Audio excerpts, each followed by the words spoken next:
बहुत बार ऐसा देखने को मिलता है, जो ज़्यादा भगवान का पूजा पाठ करता है वही सबसे ज़्यादा दुखी होता है। जबकि कोई नास्तिक आदमी जो भगवान को नहीं मानता, कभी पूजा पाठ नहीं करता, कभी संतों का संग नहीं करता, वह सबसे ज़्यादा सुखी जीवन जीता है। ये सब चीज़ें देखकर कभी कभी तो ऐसा लगता है कि भगवान ही गलत है, भगवान का न्याय ही गलत है।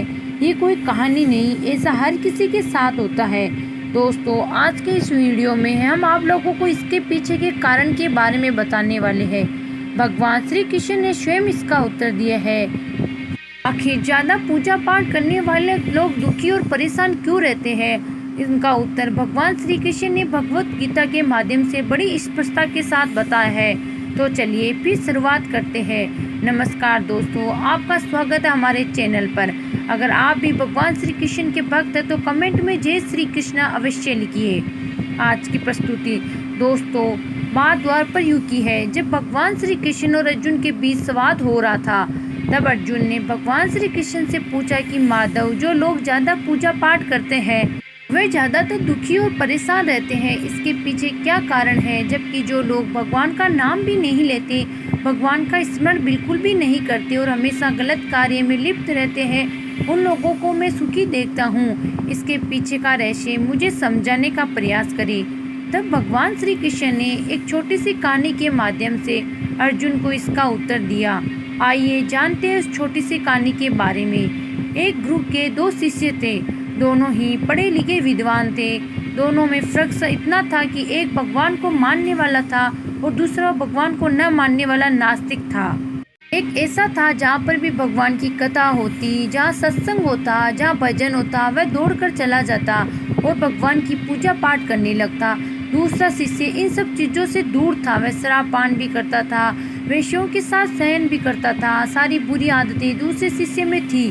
एक दिन क्या हुआ, एक शिष्य शराब पीकर बोलते हुए रास्ते में पैदल चलते हुए अपने घर को जा रहा था। अचानक उसको रास्ते में पैसों से भरा एक बैग मिल जाता है। उसकी खुशी का ठिकाना नहीं रहता। वह जोर जोर से चिल्लाते हुए सबको बताता है, मुझे आज पैसों से भरी बैग मिल गई है, मेरा जीवन सफल हो गया है। इन पैसों से अपने जीवन की आवश्यकताओं की पूर्ति करूंगा। वही दूसरा मित्र मंदिर से भजन करते हुए अपने घर को जा रहा था। अचानक उसके पैर में एक बड़ी कांटे चुभ जाती है, रक्त निकलने लगता है।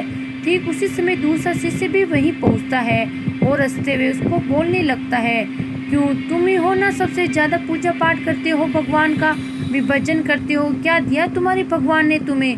मुझे देखो, मैं कभी मंदिर नहीं गया, ना ही मैंने कोई अच्छा काम किया है।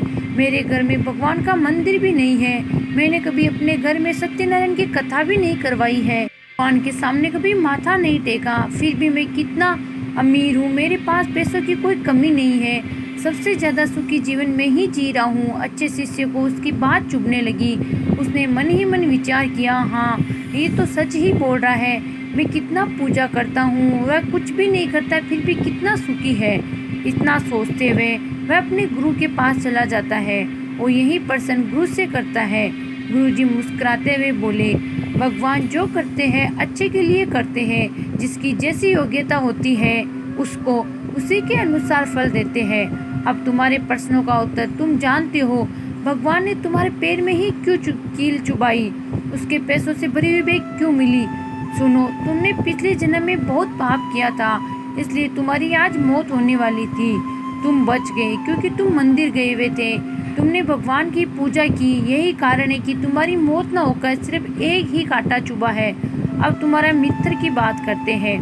पूर्व जन्म में वह एक महापुरुष थे, इसलिए उनकी आज किस्मत खुलने वाली थी। करोड़ों की संपत्ति का मालिक बनने वाला था, मगर इस जन्म में उसने कोई भी अच्छा काम नहीं किया, इसलिए पूर्व जन्म के फल के अनुसार उसको थोड़े पैसे ही मिले, जबकि वह अरबों की संपत्ति का मालिक बनने वाला था। भगवान का दोष देना छोड़ दो, अपने वर्तमान के समय का सदुपयोग करो, भविष्य अपने आप सुधर जाएगा। इस प्रकार उनकी आंखें खुल गई और वह फिर से अपने पूजा पाठ में लग गया। जब हम प्रार्थना करते हैं तो ईश्वर हमारे कहने से ज़्यादा सुनता है। जितना हम पूछते हैं उससे ज़्यादा जवाब देता है। जितना हम कल्पना करते हैं उससे ज़्यादा अपने समय में और अपने तरीके से देता है। समय का चक्कर बहुत तेज चलता है, इसलिए ना तो बल का अहंकार करो, ना ही अपने धन का। जीवन में वाणी को सहमी रखना अनिवार्य है, क्योंकि वाणी से दिए हुए घाव कभी भरे नहीं जा सकते। जीवन में कभी मौका मिले तो किसी के सारथी बनना, स्वार्थी नहीं। जैसे पानी को अगर दूध में मिलाया जाए तो वह दूध की तरह हो जाता है, यदि वही पानी अगर कीचड़ में मिलाया जाए तो कीचड़ बन जाएगा। हमेशा वह काम करे जो सही है, वह न करे जो आसान है। गरीबी और गरीबी को सिखाया हुआ सबक इंसान को अंदर से बदलने पर मजबूर कर देता है। जिस तरीके से बात करती हो उसी तरीके से सुनना भी पसंद करो। ईश्वर को अपना सबसे करीबी दोस्त बना लो, क्योंकि परमात्मा ही एक ऐसा है जो तब तक साथ देता है जब सारी दुनिया हमारा साथ छोड़ देते हैं। ऐसे लोगों से दोस्ती बनाए रखिए जो आपको बेहतर बनाने के लिए प्रेरित करता हो, जो आपको अपनी जवाबदारी माने और आपको ख्याल रखे, जो आपको अपना समझे और अपने घर जैसा महसूस कराए, जो आपकी सहायता करे और आपकी समझ अमीरी से उसको कोई लेना देना नहीं रोए।